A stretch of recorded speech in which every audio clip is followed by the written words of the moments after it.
नमस्कार दोस्तों, एक बार फिर से स्वागत है आपका ऑनलाइन क्लासेस के इस प्लेटफॉर्म पर। और आज की क्लास में हम जो पीछे हमने द्वैतवाद पढ़ा था, द्विभागीकरण पढ़ा था, उसी को कंटिन्यू करेंगे। तो पिछली क्लास में हमने एक एग्जाम्पल देखा था। एग्जाम्पल के थ्रू जो जनरल ज्योग्राफी है और जो रीजनल ज्योग्राफी है उसमें डिफरेंस करने की कोशिश करी थी हमने।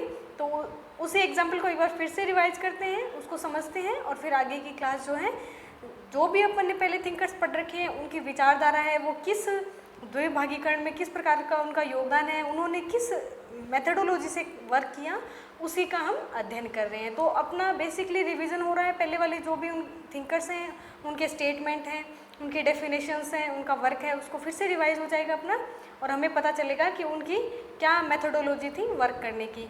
तो इस एग्जाम्पल को फिर से देखते हैं अपन। तो इस एग्जाम्पल में हमने देखा था कि अगर हम एक महाद्वीप का अध्ययन कर रहे हैं, जैसे कि इसमें एग्जाम्पल में दिखाया हुआ कि अगर हमें अफ्रीका महाद्वीप की लैंड फॉर्म का अध्ययन करना है, क्लाइमेट का अध्ययन करना है, सोइल का अध्ययन करना है, तो अगर एक पर्टिकुलर एक महाद्वीप के अकॉर्डिंग चलेंगे, और दो अपन ने इसमें देखी थी, दो अप्रोच देखी थी। एक तो पर्टिकुलर महाद्वीप का अध्ययन करना और एक किसी भी एक टॉपिक को लेकर पूरे विश्व का अध्ययन करना। तो इसमें ये पॉपुलेशन दिखाया हुआ है, तो ये कि पूरे पॉपुलेशन के हिसाब से पूरे विश्व का अध्ययन करना। तो दो अप्रोच आई थी अपने पास में। तो अगर हम अफ्रीका महाद्वीप का अध्ययन कर रहे हैं तो special regional geography of Africa हो जाएगी ये, तो ये विशिष्ट भूगोल हो जाएगा अपना। और अगर हम पॉपुलेशन लेकर पूरे विश्व का अध्ययन कर रहे हैं, जैसा कि इस जो बॉक्स है उसमें इस डायग्राम से प्रदर्शित हो रहा है, तो वो क्या हो जाएगी, general geography of population which consider it's Jio regional variation through out world. तो क्या किया हमने कि हमने पॉपुलेशन को एक घटक मानते हुए हमने पूरे विश्व का अध्ययन कर लिया। तो इसी प्रकार से हमने इस एग्जाम्पल को समझ लिया था। तो मैंने एक बार यही दिखाने के लिए आपको लिया है कि इसको आप और अच्छे से कंटिन्यू कर पाओ। तो अगर पूरे अफ्रीका एक महाद्वीप लिया, एक कॉन्टिनेंट लिया, एक प्रदेश लिया, अगर उसके हिसाब से अध्ययन करेंगे तो वो अपना प्रादेशिक भूगोल हो जाएगा, विशिष्ट भूगोल हो जाएगा। और अगर हम एक नियम के थ्रू और पूरे विश्व का अध्ययन करें तो वो अपना क्या हो जाएगा, सामान्य भूगोल हो जाएगा, जनरल ज्योग्राफी हो जाएगी। तो ये हमने पहले ही पढ़ लिया था कि जो बर्नहार्ड वरेनियस है, अपन ने पढ़ा था, जर्मन ज्योग्राफर्स पढ़े थे पुनर्जागरण काल, तो उसमें हमने पढ़ा था कि जो बर्नहार्ड वरेनियस है उन्होंने भूगोल में द्वैतवाद की नींव डाली थी। तो पिछली क्लास में हमने क्या पढ़ा था, उनको डिटेल में पढ़ा था, ताकि अपने कॉलेज लेक्चरर का जो एग्ज़ाम है उसके अकॉर्डिंग अपन पूरा जो है मैटर, अपना कंटेंट तैयार रखें, ताकि हमें फिर देखना नहीं पड़े कुछ भी। और यहाँ हम नेट जो है उसके हिसाब से देख लेते हैं कि नेट में बिल्कुल ऊपर से क्वेश्चंस आते हैं, तो अपने को बस पता होना चाहिए कि भूगोल में जो द्वैतवाद है उसको प्रारंभ किसने किया। तो हमें बेसिक एक नॉलेज होना चाहिए। तो हम देखते हैं भूगोल में जो द्वैतवाद है, हमने जो पढ़ा था उसी को एक बार रिवाइज कर रहे हैं एक अलग वे से, शॉर्ट वे में। तो आप अगर शॉर्ट में पढ़ना चाहो तो शॉर्ट में ये नोट्स हैं, तो आगे हो सकता है फ्यूचर में मैं आपको PDF भी प्रोवाइड कराऊँ इनकी, तो आप अपने नोट्स में ऐड कर सकते हो, इन चीज़ों को पढ़ सकते हो। एक दो बार पढ़ोगे तो आपको ये याद हो जाएंगे। तो देखते हैं भूगोल में द्वैतवाद। भूगोल में द्वैतवाद जो है वो 17वीं शताब्दी से वरेनियस के समय से प्रारंभ है। ये हमने देखा था उस टाइम भी लेक्चर में। और जो ये है वरेनियस, बर्नहार्ड वरेनियस, तो इनको क्या कहा जाता है, द्वैतवाद का जनक कहा जाता है। तो अपने नेट में डायरेक्ट क्वेश्चन आते हैं, बिल्कुल अगर आपको पता है तो आप क्वेश्चन अटैम्प्ट कर सकते हो, अगर नहीं पता तो फिर कोई फ़ायदा नहीं है। तो इसलिए अपने को क्या होता है, ये थिंकर्स होते हैं, इनको बार बार रिवाइज करना होता है। और इन्होंने जो द्वैतवाद की जो नींव डाली थी वो इनकी बुक थी जोग्राफिया जनरलिस। तो इसमें इन्होंने भूगोल को सर्वप्रथम दो भागों में बांटा था, सामान्य भूगोल और प्रादेशिक भूगोल। और फिर इसी को जो सामान्य भूगोल है इसको क्रमबद्ध भूगोल, व्यवस्थित भूगोल कहा था। जो आगे जो जर्मन ज्योग्राफर्स आए थे, और जो प्रादेशिक भूगोल है इसको रीजनल ज्योग्राफी कहा था। तो वारेनियस ने क्या शब्द यूज किए थे, सामान्य भूगोल और विशिष्ट भूगोल। और जो हेटनर और ये जो जर्मन ज्योग्राफर आए थे उन्होंने इसको क्रमबद्ध भूगोल बनाम रीजनल ज्योग्राफी ऐसे इसको शब्द दिया था। तो जो सामान्य भूगोल होता है उसमें क्या होते हैं, सामान्य नियम होते हैं, संकल्पना आधार मानकर विश्व को एक इकाई मानकर प्रस्तुत करता है। जैसे कि अपने के ब्रह्मांड का अध्ययन करना है हमें, जो आकाशगंगा है, सौरमंडल है, उसका अध्ययन करना है, ब्रह्मांड का अध्ययन करना है, तो हम क्या करेंगे, उसका पर्टिकुलर कोई नियम होगा, तो ये क्या होगा, अपना सामान्य भूगोल होगा। और अगर प्रादेशिक भूगोल, किसी रीजन की स्टडी कर रहे हैं हम, उसकी कल्चर को देख रहे हैं, उसमें कृषि का प्रतिरूप क्या है, वहाँ पर औद्योगिक स्थितियाँ हैं, अवस्थितियाँ हैं, वो कैसी है, तो वो क्या हो जाएगा, प्रादेशिक भूगोल। तो हमने जब पहले वाला जो लेक्चर था उसमें देखा था स्ट्रैबो और टोलेमी को देखा था। तो स्ट्रैबो जो है उसने प्रादेशिक भूगोल में उसका वर्क था, उसने एक ग्रंथ लिखा था। तो उसमें क्या था, पूरा रीजनल ज्योग्राफी था वो। तो उसको भी अपन ने पढ़ा हुआ है डिटेल में, जब रोमन ज्योग्राफर्स पढ़े थे तो उसको फिर देख सकते हो आप। और टोलेमी जो है उसने नक्षत्र विज्ञान में उसका योगदान था, जो तारागण है उनकी सूची बनाई थी, द कैटलॉग ऑफ स्टार ऐसे करके उसकी बुक थी। तो हमें ये भी डायरेक्ट पूछा जा सकता है कि टोलेमी है वो किस वाले विचारधारा से संबंधित है, स्ट्रैबो जो है उसका किस में योगदान है। तो स्ट्रैबो क्षेत्रवर्णी निबंध लिखता था, तो उसका योगदान प्रादेशिक भूगोल में है। तो इसको यहाँ हमने पढ़ा हुआ है, इसको सिर्फ अपन एक ब्रीफ नॉलेज समरी बनाते हैं, उस हिसाब से अपने को पढ़ना है। तो 12वीं शताब्दी में क्या हुआ था कि हम्बोल्ट व रिटर ने द्वैतवाद को आगे बढ़ाया था। तो ये हमने पहले भी देखा था कि कोई भी वैज्ञानिक होगा, कोई भी थिंकर होगा, उसकी कोई ना कोई तो रीति होगी, उसकी मेथोडोलॉजी होगी कि उसका जो अध्ययन है वो किस प्रकार से उसने अपना फील्ड वर्क है वो किया। तो हम्बोल्ट है उसने क्या बताया कि उसने व्यवस्थित और क्रमबद्ध भूगोल है उसकी नींव रखी। इससे पहले जो भूगोल था उसमें सामान्य नियम नहीं थे, तो हम्बोल्ट है उसने क्या किया, व्यवस्थित और क्रमबद्ध बनाया। तो इसीलिए हम्बोल्ट और जो रिटर हैं इन दोनों को क्या कहा जाता है, आधुनिक भूगोल का जनक कहा जाता है, आधुनिक भूगोल का पिता कहा जाता है। तो दोनों को सम्मिलित रूप से कहा जाता है, और अगर दोनों में से एक आए तो तब आप हम्बोल्ट या रिटर दोनों में से एक भी कर सकते हो। तो ये क्या बताया कि जो हम्बोल्ट ने जो सामान्य और व्यवस्थित भूगोल बताया था वो वरेनियस का सामान्य भूगोल ही था, जिसमें हम्बोल्ट ने किस पर जोर दिया, भौतिक भूगोल पर जोर दिया। और हम्बोल्ट पार्थिव एकता के रूप में मानता था। तो ये दोनों ही आदर्शवादी थे, और इन्होंने जो भी जैविक अजैविक घटक हैं उनमें समग्रता का योग पाया था। ये हम बहुत बार डिस्कस कर चुके हैं, मैं अब नहीं बताऊंगी। और रिटर ने क्या कहा, रिटर और हम्बोल्ट दोनों ने द्वैतवाद को आगे बढ़ाया, और जो रिटर है उनका वर्क क्या है, प्रादेशिक भूगोल में है, और ये वरेनियस का जो विशेष भूगोल था उस पर इनका वर्क है। और इन्होंने मानव केंद्रित विचार को अपनाया। हम्बोल्ट का जब भी हम्बोल्ट का एक डिटेल लेक्चर बनाया हुआ है मैंने, 30 मिनट का है, 25 से 30 मिनट का, तो उसमें आप पढ़ोगे कि हम्बोल्ट का जो वर्क है वो बिल्कुल अलग अलग रीजन में जाकर हम्बोल्ट ने अध्ययन किया हुआ है। तो रीजनल ज्योग्राफी के थ्रू एक सामान्य नियम बनाने की जो विधि है वो हम्बोल्ट ने प्रस्तुत करी। और रिटर जो है उनका क्या था कि मानव केंद्रित विचार था रिटर का, कि समस्त जो भी प्राकृतिक घटनाएं हैं उनका मानव के एक कंसेप्ट में मानव के लिए किस प्रकार से उपयोगी हो, मानव का उसमें किस प्रकार से योग हो, उसका उस हिसाब से अध्ययन किया जाए। तो हम्बोल्ट और रिटर दोनों ने क्या बताया, द्वैतवाद को आगे बढ़ाया। हम्बोल्ट और रिटर का यहाँ पे एक तुलनात्मक सा अध्ययन प्रस्तुत किया गया है, तो आप उसको देख लीजिए। हम्बोल्ट है वो पार्थिव एकता में विश्वास रखता था, और इसकी जो विधि थी वो क्या थी, इंडक्टिव अप्रोच थी। विशेष से सामान्य की ओर इंडक्टिव अप्रोच होती है वो, उदाहरण से नियम की ओर। और हम्बोल्ट अज्ञेयवादी भूगोलवेता था, ईश्वर की जो सत्ता है उसमें विश्वास नहीं रखता था ये। और जो रिटर है वो इससे जस्ट अपोजिट था, टेलियोलॉजिस्ट था, प्रयोजनवादी उपागम था इसका, और एम्पेरिकल ज्योग्राफर था। और ये अपने जो व्यवस्था है प्रकृति की उसमें ईश्वर को साक्षी मानता था, या फिर जो प्रकृति है उसको नियोजनकर्ता के रूप में मानता था। ईश्वर को नहीं मान के प्रकृति को नियोजनकर्ता के रूप में मानता था। ये शब्द भी लिखा आ सकता है। तो आपको उद्देश्यवादी या जो टेलियोलॉजिस्ट अप्रोच है इसका आपको शब्द है, शब्द का पता होना चाहिए, नहीं कि आपने सीधा रख लिया टेलियोलॉजिस्ट, उद्देश्यवादी, प्रयोजनवादी, ये शब्द है, इसका क्या मतलब है वो आपको पता होना चाहिए। नेक्स्ट है इसकी जो हम्बोल्ट है इसकी अप्रोच थी इंडक्टिव, और जो रिटर है इनकी अप्रोच थी निगमनात्मक, डिडक्टिव। तो ये विशेष से सामान्य, ये सामान्य से विशेष, नियम से उदाहरण की ओर। और दोनों ही अनुभविक ज्योग्राफर थे, एम्पेरिकल ज्योग्राफर थे। तो शुरू में क्या है, रिटर ने भी जो फील्ड स्टडी है उस पर इन्होंने वर्क किया था, बाद में ये आर्म चेयर ज्योग्राफर हो गया था। और ये खुद आर्म चेयर ज्योग्राफर था, पर इसका स्टेटमेंट था कि भूगोल है वो कमरे में अध्ययन करने का विषय नहीं है, ये फील्ड में जाकर अध्ययन करने का विषय है। आगे भी इनसे जुड़े और स्टेटमेंट आएंगे तो उनको हम देखेंगे। तो 18वीं सदी में रेटजल ने निगमनात्मक दृष्टिकोण को अपनाया तथा विभिन्न जनजातियों व देशों की जीवन शैली का अध्ययन किया और नियतिवादी विचारधारा को अपनाया। तो ये भी हमने बहुत बार पढ़ लिया है। रेटजल निगमनात्मक उपागम था इनका, डिडक्टिव अप्रोच, और नियतिवादी विचारधारा थी इनकी। सामाजिक जो नियतिवाद है उसके समर्थक थे रेटजल। और जीवन शैली का अध्ययन किया था। ये भी कहा था कि समान तरह की जो परिस्थितियाँ हैं वो समान जलवायु दशाएं हैं, समान जलवायु दशाएं समान जीवन शैली को जन्म देती है, वो है हटिंगटन का कथन। जलवायु नाम आते ही आपके दिमाग में तुरंत स्ट्राइक करना चाहिए हटिंगटन, क्योंकि हटिंगटन है वो जलवायु नीतिवादी थी। नेक्स्ट है ब्लांस ने फ्रांस में संभववादी विचारधारा का विकास किया। तो ये हमने देखा था, जो संभववादी विचारधारा है उसका जन्म किस देश में हुआ था? फ्रांस में हुआ था। और फ्रांसीसी जो विचारक थे उन्होंने इस विचारधारा को आगे बढ़ाया था।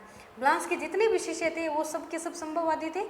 तो बाद में जो है नीतिवाद की काफ़ी सारी कमजोरियां उजागर हुई, तो ये संभववाद का कंसेप्ट आया कि मनुष्य है वो भी एक सक्रिय अभिकारक है, एजेंट है, वो अपने जो परिस्थिति या पर्यावरण है उसमें परिवर्तन लाने में सक्षम है। तो संभववादी विचारधारा का विकास हुआ। और जो जर्मन विद्वान हेटनर है, अल्फ्रेड हेटनर, तो उसने क्या किया? क्षेत्रवर्णी विज्ञान जो है, इडियोग्राफिक साइंस है, उसका विकास किया। 1905 में क्षेत्रीय विभिन्नता शब्द है जो विचारधारा कह सकते हैं अपन, उसका इन्होंने शुरुआत करी। तो और इन्होंने क्या बताया कि भूगोल जो है वो क्षेत्र वर्णनीय या विवरणीय विज्ञान है।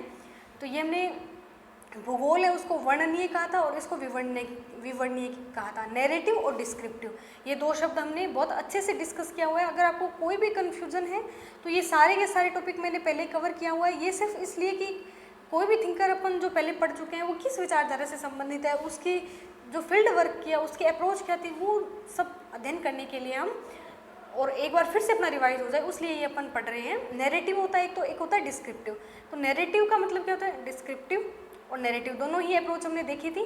तो नैरेटिव अप्रोच है वो है हिस्ट्री की, और जो डिस्क्रिप्टिव अप्रोच है वो है ज्योग्राफी की। तो नैरेटिव में क्या होता है? वर्णन करना किसी भी चीज़ का, जैसे कि हम कोई कथा कहानी है, नरेशन बोलते हैं जैसे, तो उसका वर्णन करना। और डिस्क्रिप्टिव का मतलब होता है किसी भी घटना का इस प्रकार से विवरण प्रस्तुत करना कि वो अपने सामने घटी हुई हो। जैसे कि मैं आपको कोई कहानी सुनाऊं, जैसे अपने कोई मूवी देखते हैं तो वो एकदम ऐसे लगता है ना कि अपने सामने घटी हुई बिल्कुल अपने मन मस्तिष्क पर छा जाती है, तो उस प्रकार से वो क्या हो गया? डिस्क्रिप्टिव। तो ये चीज़ें मैंने बहुत अच्छे से डिटेल में डिस्कस करी हुई है। कहीं भी कोई प्रॉब्लम है तो आप प्रीवियस जो लेक्चर्स है अपने, जैसे आपको हेटनर देखना है तो आप जर्मन जोग्राफर्स हैं उसकी 3-4 वीडियो हैं, उसमें जाके देख सकते हो। और ब्लांस के बारे में कुछ समझ में नहीं आ रहा है तो जो फ्रांसीसी संप्रदाय है, फ्रेंच स्कूल ऑफ थॉट है, उसमें जाकर डिस्कस कर सकते हो आप। कोई कमेंट हो तो डाल सकते हो, क्वेरी है तो कमेंट सेक्शन में डाल सकते हो। तो फ्रांस में ब्लांस ने पेज की संकल्पना का अध्ययन किया था। तो पेज को भी हमने उसमें डिस्कस किया हुआ है। पेज का मतलब होता है कि किसी भी छोटे बड़े प्रदेश को छोटे प्रदेशों में बांट दिया। जैसे हमने ये दो पेज 1 और पेज 2 ले लिए, ये एक प्रदेश है, ये दूसरा प्रदेश है, इसके छोटे भाग कर लिए, या किसी एक प्रदेश के 2 भाग कर लिए। तो इसकी जो विशेषता है, इसकी कृषि ले ली हमने, इसका इंडस्ट्री ले ली, ट्रांसपोर्ट ले लिया, तो ये इसका विकास होगा वो इसके हिसाब से होगा। इसमें जो कृषि प्रारूप होगा वो अलग होगा, इंडस्ट्री होगी वो अलग होगी, ट्रांसपोर्ट होगा वो अलग होगा। तो इसका अध्ययन करने के लिए इसके हिसाब से अध्ययन करना पड़ेगा, और इसका अध्ययन करने के लिए इन चीज़ों का अलग से इसके हिसाब से घटकों का अध्ययन करना पड़ेगा। तो पेज के माध्यम से क्या करेंगे अपन कि कोई भी प्रदेश है उसको छोटी छोटी इकाइयों में बांटकर उसका बहुत अच्छे से अध्ययन किया जा सकता है। तो पेज का कंसेप्ट आपको समझ में आ गया होगा। पेज और कंपेज दोनों एक जैसे से हैं। कंपेज है वो डर्बेंट विटलसी का शब्द दिया हुआ है।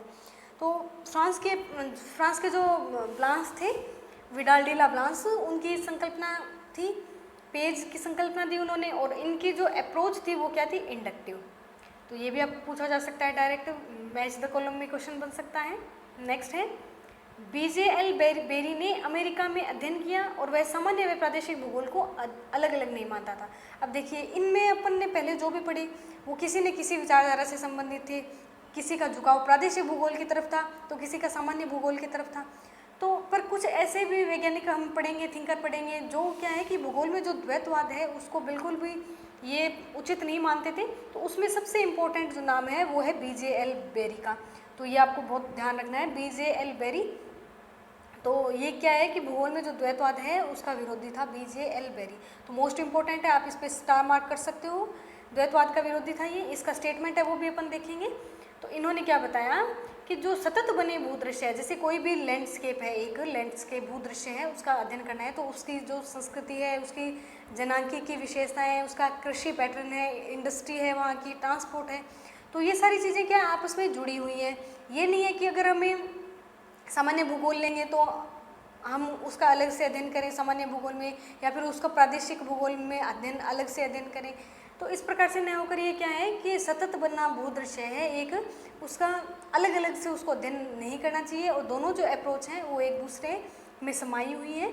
ये इनके स्टेटमेंट है वो भी अपन देखेंगे। और एक दूसरे जो थिंकर हैं अपने अनुचिन, इनको भी याद रखना है। ये रूसी जो संप्रदाय है वो अपन ने देखा नहीं था, रूसी संप्रदाय से ये बिलोंग करते हैं अनुचिन। तो इन्होंने क्या बताया कि सामान्य और प्रादेशिक भूगोल दोनों एक ही है, और जो द्विभागीकरण है उसमें एक दूसरे का ये पूरक है। ये दो अलग अलग भाग में होकर इनका अपन नहीं कर सकते, अलग अलग नहीं कर सकते इनको। ये दोनों एक ही सब्जेक्ट के, एक ही विषय के दो भाग हैं, या फिर दो अप्रोच हैं अध्ययन करने की। तो आप अनुचिन और जो बीजेएल बेरी है, इन दोनों को आप ध्यान रखना, क्योंकि इनसे रिलेटेड जो भी स्टेटमेंट है वो डायरेक्ट पूछे जाते हैं कि भूगोल में द्वैतवाद का विरोधी कौन है। तो बेरी का स्टेटमेंट देखते हैं अपन, बीजेएल बेरी।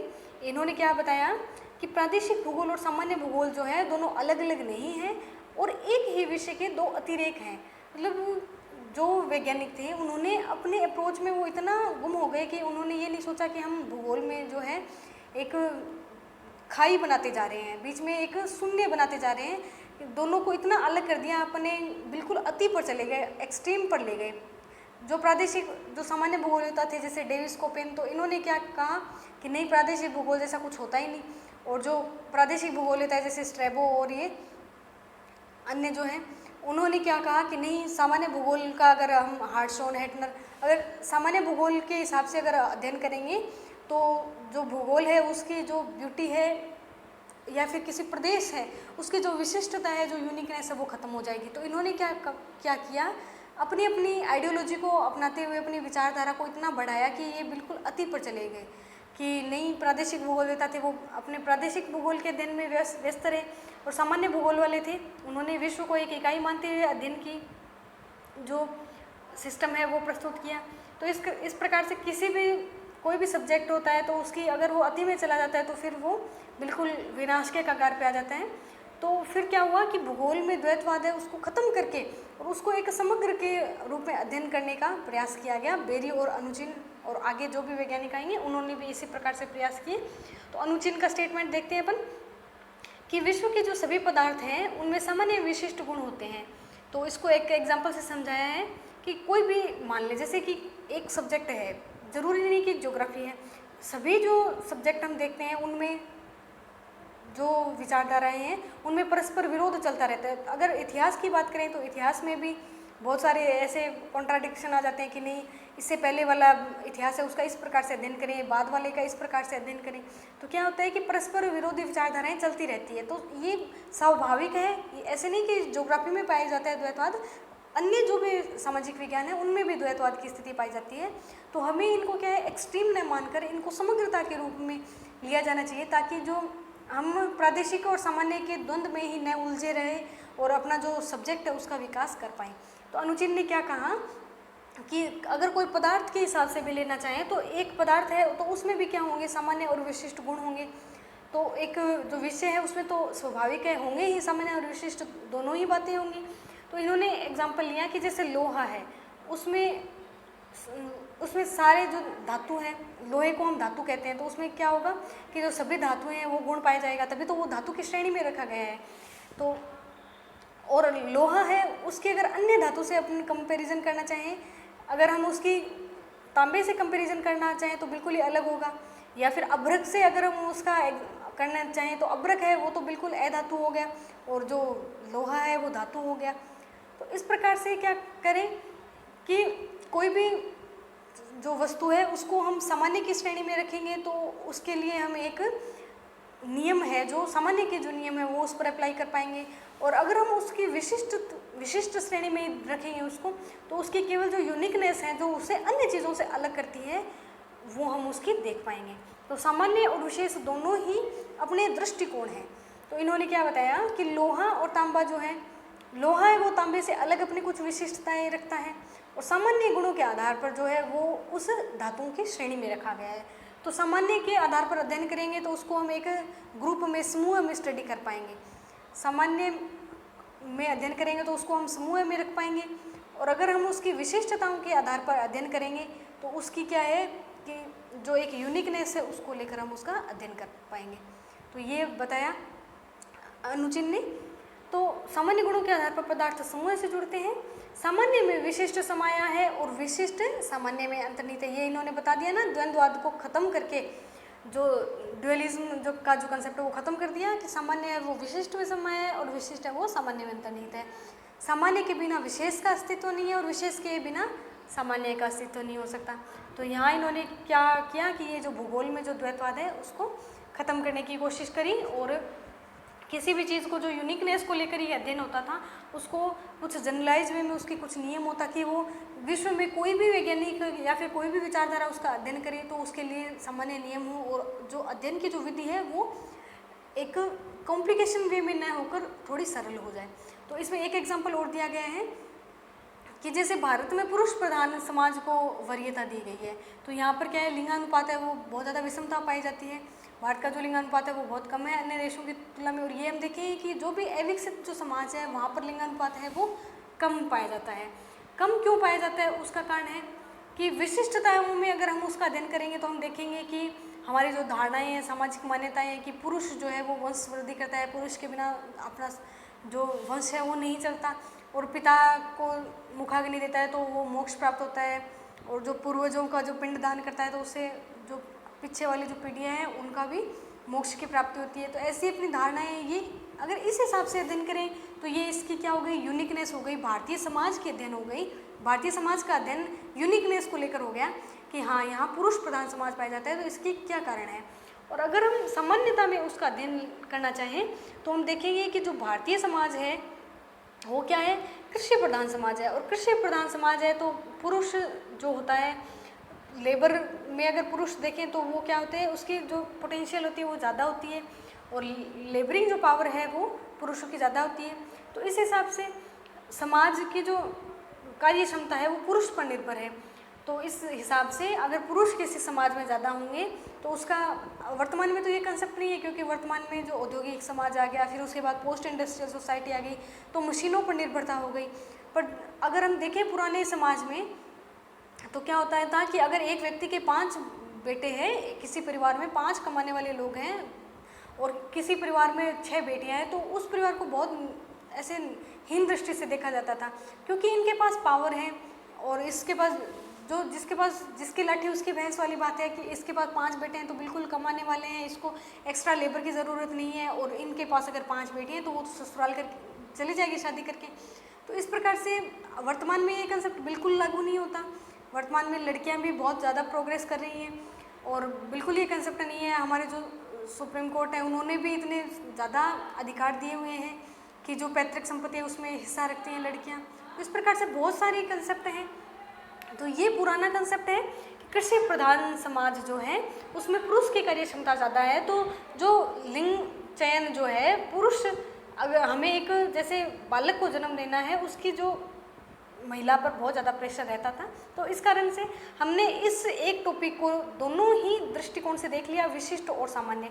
तो विशिष्ट और सामान्य का जो कंसेप्ट है वो हम किसी भी पर्टिकुलर टॉपिक पर लगा कर देख सकते हैं, किसी भी विषय पर लगा के देख सकते हैं। तो आई होप आपने लेक्चर को बहुत एंजॉय किया होगा और जो सामान्य और विशिष्ट का जो द्वैतवाद है उसको आप अच्छे से समझ पाए होंगे। इसको हमने एग्जाम्पल के थ्रू देख लिया और जो भी थिंकर्स हैं उनके स्टेटमेंट पढ़ लिए और हमें ये भी पता चल गया कि कौन थिंकर है वो इसके पक्ष में थे, कौन जो थिंकर है वो प्रादेशिक विचारधारा से रिलेटेड है, कौन सामान्य विचारधारा से रिलेटेड है, और जो इसके द्वैतवाद के विरोधी हैं उनको भी पढ़ लिया था हमने।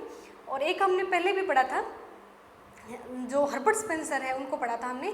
तो उन्होंने क्या कहा था, हर्बर्ट स्पेंसर ब्रिटिश में पढ़ा था हमने, तो उन्होंने बताया था कि जो भूगोल है, सॉरी हर्बर्ट स्पेंसर को नहीं पढ़ा था हमने, हर्बर्टसन को पढ़ा था। स्पेंसर है ये तो रेटरेल प्रभावित था स्पेंसर से, ये तो सामाजिक नीतिवाद से रिलेटेड है। हमने पढ़ा था हर्बर्टसन को। हर्बर्टसन जो है इन्होंने प्राकृतिक प्रदेश बताए थे। तो इन्होंने क्या बताया था कि भूगोल में जो द्विभागीकरण है या भूगोल के अगर हमने जो 2 भाग कर दिए हैं वो भूगोल में मर्डर एक्ट के समान है। तो ये भी स्टेटमेंट आ सकता है। हर्बर्टसन जो थिंकर पढ़े थे अपन ने ब्रिटिश, उसमें ये मैंने कंसेप्ट है वो ऐड कराया हुआ है।